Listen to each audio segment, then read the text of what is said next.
আমরা ঘুমায়ে থাকি পৃথিবীর গহ্বরের মতো। পাহাড় নদীর পাড়ে অন্ধকারে হয়েছে আহত। একা হরিণের মতো আমাদের হৃদয় যখন জীবনের রোমাঞ্চের শেষ হলে ক্লান্তির মতন পাণ্ডুর পাতার মতো শিশিরে শিশিরে ইতস্তত আমরা ঘুমায়ে থাকি। ওদিকে কোথাও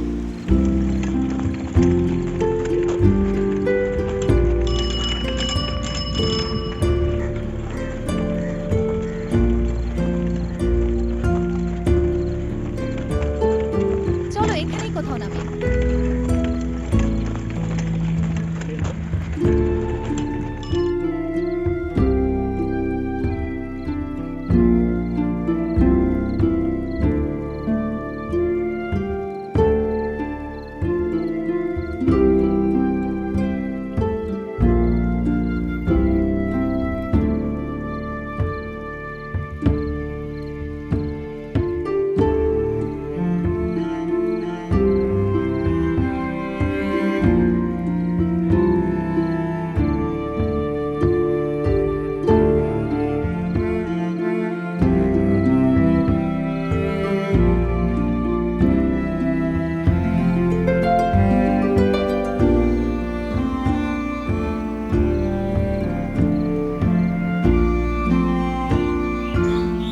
ধানমন্ডি লেকের এই অংশটা আমার খুব প্রিয়। আমার প্রিয় নয়, তবে এখানে এলে স্বস্তি লাগে।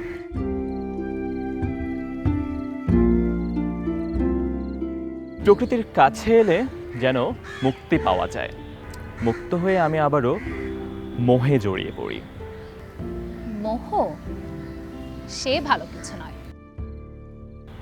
কে বললো তোমায়?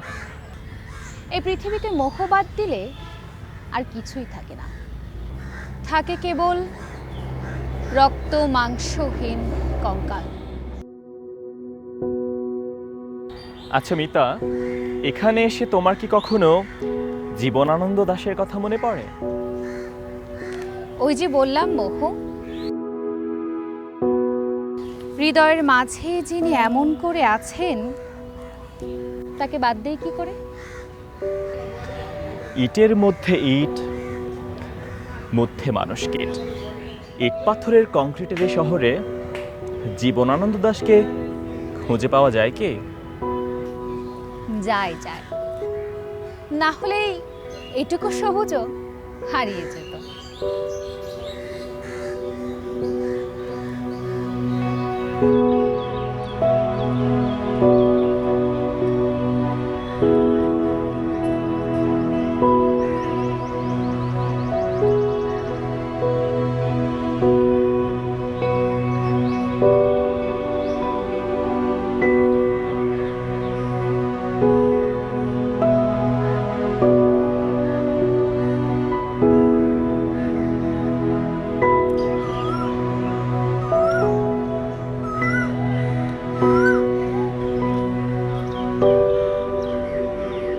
জীবনানন্দ কেমন দুঃখ পাওয়া বিমর্ষ এক পুরুষ। জীবনময় তার আশ্রয় ছিল কবিতায়। কবিতায় কবিতায় তিনি বলেছিলেন কত কথা। আচ্ছা মিতা, তোমার কি মনে হয় জীবনানন্দ কি তার স্ত্রী লাবণ্য দাসের সঙ্গে ঠিক আচরণ করেছিলেন? শোনো, একজন কবির পরিচয় হওয়া উচিত তার কবিতার পংক্তি দিয়ে। বাকি সংসারের দুর্বিপাকে যা কিছু হয়েছে মহাকালের কাছে তা খুবই ক্ষুদ্র। লাবণ্য দাস বাদ দিলেও জীবনানন্দ আস্ত এক কবিই থাকেন।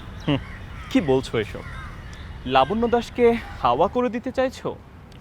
জীবনানন্দকে কবিতায় খুঁজে পেতে তার কবিতার সূত্র সন্ধানে আরও গভীরে যেতে হয়। সেখানে লাবণ্যকে ছাড়া জীবনানন্দকে খুঁজে পাওয়া যায় কি করে বলো?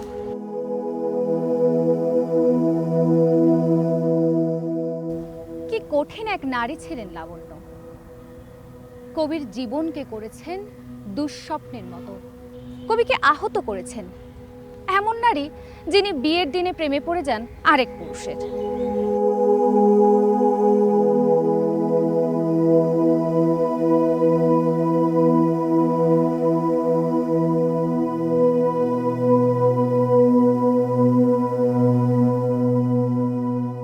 আমি অবাক হচ্ছি, লাবণ্য কবি বুদ্ধদেব বসুকে ভালোবেসেছিলেন এমন অকাট্য প্রমাণ কিন্তু কোথাও নেই। কিন্তু তিনি যে কবিকে অবহেলা করেছেন এমন ইতিহাস কিন্তু আছে। এই যে যেমন জীবনানন্দ যখন অসুস্থ হয়ে হাসপাতালে ভর্তি ছিলেন তখন কিন্তু লাবণ্যকে কোথাও দেখা যায়নি। আবার ওই যে কবির মৃত্যুর পরেও লাবণ্য বলছে, মানলাম তোমার দাদা বাংলা সাহিত্যকে অনেক কিছু দিয়ে গেছেন, কিন্তু আমাকে কি দিয়ে গেল বলো তো? কি বলছো মিতা এসব? জীবনানন্দ দাশ বড় কবি, তাকে ভালোবেসে তুমি হয়তো এমন কথা বলছো, কিন্তু ভেবে দেখো একজন নারী কত কত স্বপ্ন নিয়ে একজন পুরুষের ঘরে আসে। লাবণ্যর সবটাই তো স্বপ্নভঙ্গের। তোমার জানা আছে কি, বাসর রাতে জীবনানন্দের প্রথম কথা ছিল, আমার একটা অনুরোধ রাখবে, একটা গান গাও রবীন্দ্রনাথের, জীবন মরণের সীমানা ছাড়ায়ে বন্ধু হয়ে আমার রয়েছ দাঁড়ায়। জীবন মরণে সীমানা ছাড়ায়ে। ফুলশয্যার দিন নববধূকে এমন গানের অনুরোধ কেউ কি কখনো করেছে বলো? কিছুটা হতভম্ব হয়েছিলেন সেদিন লাবণ্য। মহাকাল কি এগুলো এত বড় করে দেখবে বলো? কেন দেখবে না মিতা? স্বামী স্ত্রীর সম্পর্কে কেন এতটা দৃঢ়তা থাকবে? জীবনানন্দ কলের মোটা ধুতি পরতেন, স্ত্রী লাবণ্যর এটা হয়তো ভালো লাগেনি। তিনি সুন্দর একটা ধুতি একবার কিনেও দিয়েছিলেন জীবনানন্দকে। কি বলেছিলেন জীবনানন্দ জানো? লাবণ্য, তুমি তোমার মতো থাকো, আমাকে তোমার রুচি চাপিয়ে দিতে এসো না, চেষ্টা করো না চাপিয়ে দেয়ার। মানুষ হিসেবে লাবণ্য কতটা অপমানিত হলেন। এমন একজন মানুষের প্রতি ভালোবাসা ধরে রাখাও তো খুব কঠিন ব্যাপার। কবিকে বুঝবে না? কবির নিজস্ব জগৎ আছে, সেটা কি লাবণ্য টের পায়নি? টের পেয়েছে। আসলে বৈষয়িক বিষয়টি লাবণ্যের কাছে সব সময় বড় হয়েছে। কি বলছো তুমি? যিনি চেয়েছিলেন বৈষয়িক জীবন, তাকে কাব্য দিয়ে পেট ভরাতে চেয়েছিলেন জীবনানন্দ দাশ। তা কি করে হয়? লাবণ্য চেয়েছিলেন সম্মান, নিরাপত্তা, জীবনানন্দের একটা ভালো চাকরি, ছেলে মেয়েদের প্রতি যত্নশীল হবেন, সেটাও চাওয়া ছিল লাবণ্যর। তবে জীবনানন্দ এসব থেকে ছিলেন অনেক দূরে। শোনো নব, কবি ছিলেন অন্তর্মুখী। কেউ কেউ বলেন তিনি ছিলেন আত্মসমাহিত, নির্জনতম।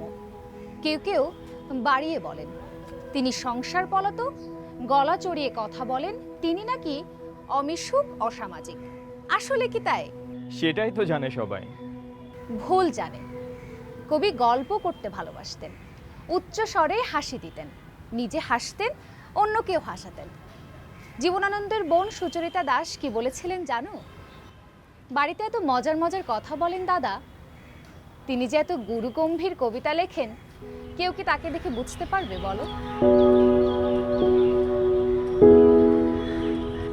পৃথিবীর সব ঘুঘু ডাকিতেছে হিজলের বনে, পৃথিবীর সব রূপ লেগে আছে ঘাসে, পৃথিবীর সব প্রেম আমাদের দুজনার মনে, আকাশ ছড়ায় আছে শান্তি হয়ে আকাশে আকাশে। জীবনানন্দ কেমন প্রেমিক ছিলেন তা তার কাব্যভুবনে ডুব দিয়ে কিছুটা বোঝা যায়। অর্থ নয়, কীর্তি নয়, সচ্ছলতা নয়, আরও এক বিপন্ন বিষয় আমাদের অন্তর্গত রক্তের ভেতরে খেলা করে। এমন যিনি বলেন তার সাথে কি আর মিল হয়? লাবণ্য তো সবই চেয়েছিলেন, যা সবটাই উপেক্ষা করেছিলেন জীবনানন্দ দাশ।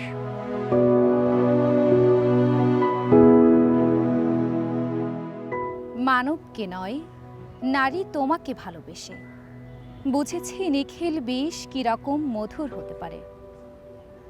কিন্তু কি অদ্ভুত বিষয়, ভালোবাসার মধু ও বিষ দুই পান করতে হয়েছে জীবনানন্দ দাশকে। আবার কবি বলছেন, কতদিন সন্ধ্যার অন্ধকারে মিলে আছি আমরা দুজনে, আকাশ প্রদীপ জেলে তখন কাহারা যেন কার্তিকের মাস সাজাইছে। আমরা দুজন বসে বলিয়াছি ছেঁড়া ফাড়া কত মাঠ ও চাঁদের কথা। কাব্য দিয়ে কি আসলেই জীবন চলে? বলো তো মিতা। কাব্যই তো জীবন, জীবন ছাড়া কি হয় কাব্য? অভিমানী কবির এ কেমন উচ্চারণ! আজ আমি ক্লান্ত চোখে ব্যবহৃত জীবনের ধুলোই কাটায়ে চলে গেছি বহুদূর। দেখিনিকো, বুঝনিকো, করনিকো মানা। একথা বোঝার দায় কে আছে লাবণ্যের? নেই, কোনো দায় নেই। কবির উচ্চারণ তো দায়বদ্ধ করা নয়। আসলে জীবনানন্দ দাশ ও লাবণ্য দাস এক ট্র্যাজেডির নাম।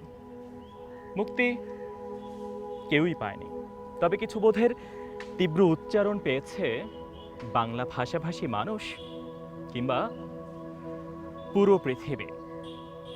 প্রেম ক্রমাগত আধারকে আলোকিত করার প্রমিতি।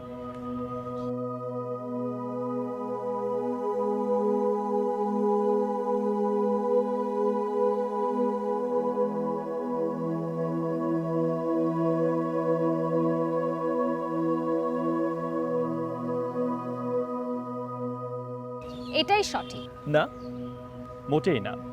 তাদের দাম্পত্য জীবন মিসফিট, মিসম্যাচড, সেটা যতই আড়াল করার চেষ্টা করো না কেন। জীবনানন্দ দাশের ডায়েরিতে কি লেখা ছিল জানো? হায়, এই অন্ধকার বাতাসের ঢেউয়ে ভেসে ভেসে দূরে দূরে কোথাও যদি চলে যাওয়া যেত, আর ফিরে আসতে হতো না।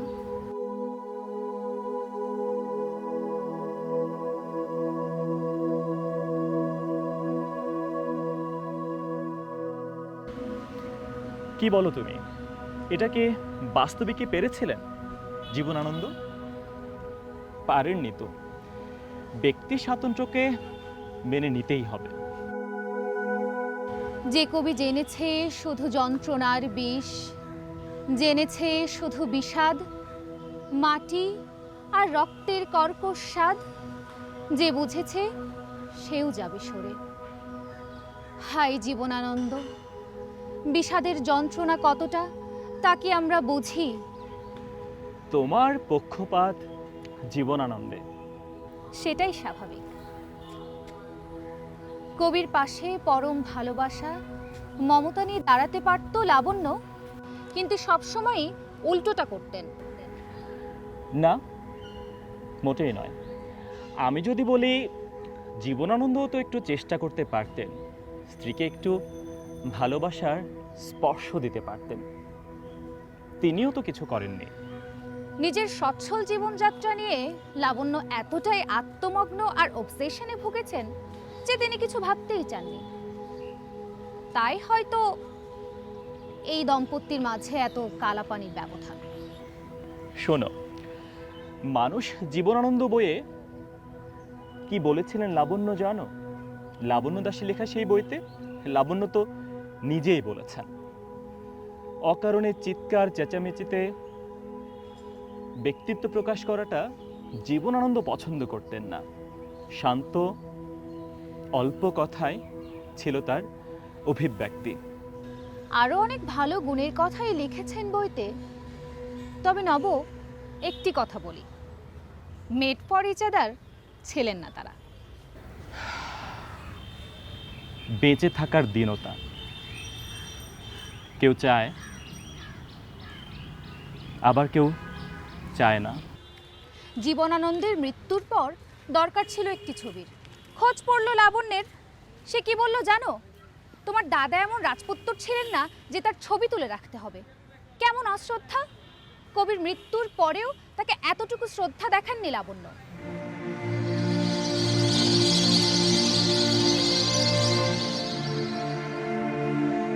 বলো দেখি, কোন পথে যাব? তোমার নিজের ঘরে চলে যাও। যে সংসারে প্রেম নেই সেই সংসার ছেড়ে নিজ ঘরে যাওয়ার অর্থ খুবই স্পষ্ট। কারণ তাহলে দেখতে হবে না ঘরে অনেক ফাটল, নোনা আর শোলা। যেখানে গান আছে কেবল হৃদয়টা নেই। টেনে হিঠড়ে চলা, হামাগুড়ি দিয়ে চলা জীবনকেও দেখতে হবে না। তাই তো কবি দীর্ঘ আড়ালি বেছে নিলেন।